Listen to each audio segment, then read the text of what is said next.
Okay, hello chess players. In this video, I hope everybody that's watching it will like and subscribe because I'm finally going to cover something that people have been begging me to cover basically forever, since ever I started this channel. I'm going to be covering the Jobava London. So, after d4, d5, knight c3, knight f6, bishop f4, we have the Jobava London. Now, the Jobava London can simply be defined as any London system where the knight ends up on c3. So, you could get there from other move orders. You could obviously get there from the early bishop f4 move order, and then you could bring the knight to c3, via this move order, for example. This is another way to go. Now, when you're playing against the Jobava London, there's essentially two traps that you have to worry about. There's the threat of this knight going to b5, which you should just immediately cover. And then there's also this trick where a lot of times they'll play an early knight f3 to e5, and you have to be careful about playing bishop f5 and walking into g4. That's basically it. Those are the only two traps. One of the reasons that I haven't made a video about the Jobava London for so long is I don't actually have a lot of independent preparation against the Jobava London. Because once you avoid the two main traps, basically the knight e5 g4 trap or the knight b5 trap, the positions that you get out of the Jobava London just aren't that much different than the regular London, or they transpose into middle games that just aren't that much different than other middle games that you might have in your repertoire. So I haven't really needed a whole lot of additional preparation against the Jobava that stretches out to like move 10, 12, 15, whatever. So most of my preparation against the Jobava is just avoid the trap and then play chess. So there's two moves that you can play here that I think are reasonable. There's c6, but of course there's also just a6. And you can play either one. a6 prevents knight b5, and then it leaves open the option of playing pawn to c5.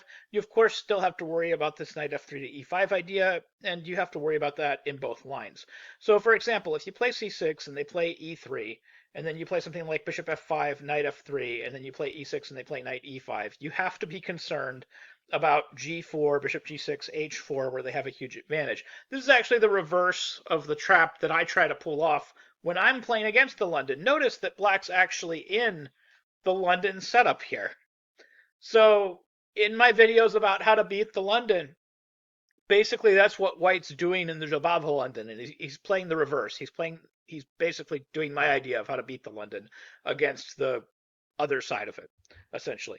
So the easiest thing to do is simply to prevent g4, and the easiest way to do that is to play a move like h5. So actually, once you play h5 and you prevent g4, black's position is perfectly acceptable here, and then you just continue to play chess. Everything is fine, and it's just not that much different than the regular London, especially if you play it the way I usually like to play it, where you end up planting a knight on e4 yourself, and then oftentimes the best move is to capture that knight. You can actually directly transpose in a lot of cases, depending on what move order everybody takes. So at this point, you can just kind of play chess. Everything is fine. h5 presents g4, and c6 prevented knight b5. Now, there are other move orders and other considerations that you have to take into account. One thing that they can do is they can wait and they can play knight c3 until after you've committed this pawn instead of to c6 to c5. So they can play it from a regular London move order. They can play bishop f4, knight f6, and then instead of playing knight c3 here, they can continue with e3, and then after c5 and only after c5, they can transpose into their Jobava London with knight to c3. Now this is the move order that's actually trapped me the most number of times, because a lot of times in bullet games, I'll have my finger on the knight already, and then I'll follow through and play knight c6 because I was expecting pawn to c3, not knight to c3. And of course, on knight c6, now this little trap works, this knight b5, because even if you complicate things with e5, which I've done, and I've saved a couple of games like this, you can get some serious complications with queen a5 check, and then you can exchange, and then you can do something like this. And it looks incredibly messy, but the computer absolutely loves white. It thinks that white's just completely winning here. So you have to be careful about this. You do not want to allow knight b5, and again, the simple remedy is just don't allow it. Just play something simple, play a6. A6 is simple, and black is going to be okay after a6. The computer best move in this position would be something like cd4, and then after ed4, you would then play a6. Now, it is possible for them to continue with knight b5. The computer best plan is going to be queen a5 check, c3, dc3, bishop c7, c2 check, bishop a5 takes, and then, of course, you can guard the c7 square with knight a6. And since you picked up a pawn in between all of that mess, Black has obviously got a major advantage here because black is up that pawn clean, and white doesn't have sufficient compensation.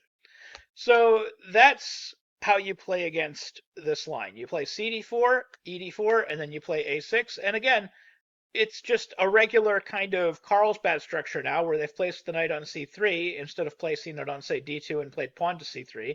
a6 is a sort of useful move. Eventually, you're going to play b5 and you're going to play a minority attack. And the only thing left that you really have to worry about is this knight f3 to e5 idea. So knight f3, knight c6, knight e5. So now, of course, the main thing that you have to do here is just don't play bishop f5, or at the very least, if you do want to play bishop f5, just play h5. If you prevent pawn to g4, everything is fine, and then you can continue to play this position naturally. And of course, h5 should just be complete equality. The other way to play this is to play the computer best line. So something like bishop d7 is okay. And then we would have bishop e2, e6, castles, queen b6, takes, rook b1, bishop e7 is very, very slight edge black according to the computer. And that's really all you need to know. And it's really just that simple. If you're playing against the Jobava London, the main thing that you have to know is how to meet this knight e5 idea and how to play h5 when necessary to prevent g4 if you just want to continue with your normal plan of bishop f5. And that's really it. After that, it's just a regular London. You've prevented knight b5, you've prevented pawn to g4. These are the two main traps in the position. You can always just remember that h5 is nearly always an acceptable way to prevent pawn to g4 once they've played this knight to e5, regardless of the move order that they choose.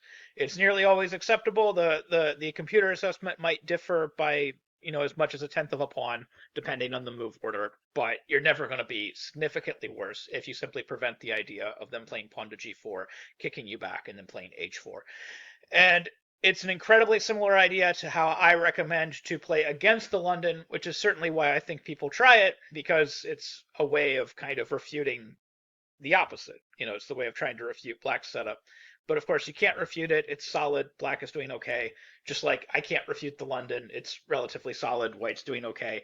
As long as white prevents this, trap, or as long as black prevents this trap, everything is going to be fine.